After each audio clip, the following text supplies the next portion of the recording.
بسم الله الرحمن الرحيم ألم نشرح لك صدرك ووضعنا عنك وزرك الذي أنقض ظهرك ورفعنا لك ذكرك. waa xuska sanad kadib loo sameeyay boqolaal muwaadiniin Soomaali ah oo ku dhintay qaraxii Soobe ka dhacay 14 Oktoobar maanta oo kale.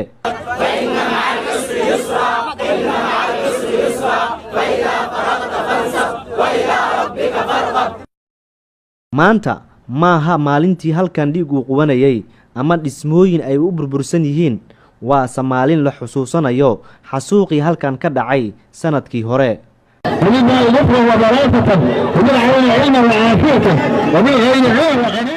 mas-uuliyiin ugu sareeyo ra'iisul wasaaraha xukuumadda Xasan Cali Kheyre ayaa ka soo qayb galay xuskan oo ka dhacay isgooska Soobe, waxaana uu tilmaamay in xukuumaddiisa waxbarasho lacag la'aan ay siinayso carruurtii ay ka tageen waalidiintii ku dhintay qaraxii Soobe ka dhacay.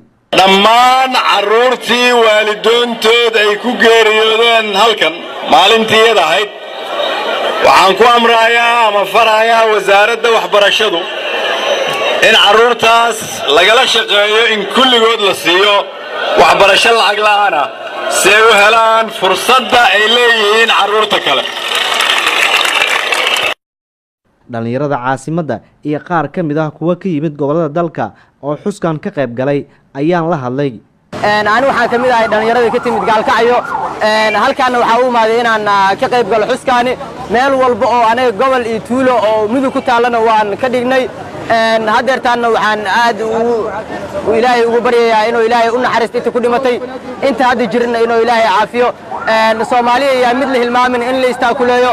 shalay hadduu dhib dhacay maanta ilaa hadeertaan anaga saameynta uu nagu dambeeyaa. dadkii shalay dhibka oo gaaray anagu ilaa hadeertaana waa la dhaqanaynaa, waana garab taaganahay, waan caawinaynaa. laakiin waxaan ka codsanayaa dadka Soomaaliyeed inay mayad adeegaan ee ka qaadaan dhiirigelin aad iyo aad u ballaaran, kadibna ay qabsadaan howlahooda. inta dhimatayna Allah u naxariisto. Maxamed Yaxya Jinow, Mustaqbal Media, Muqdisho.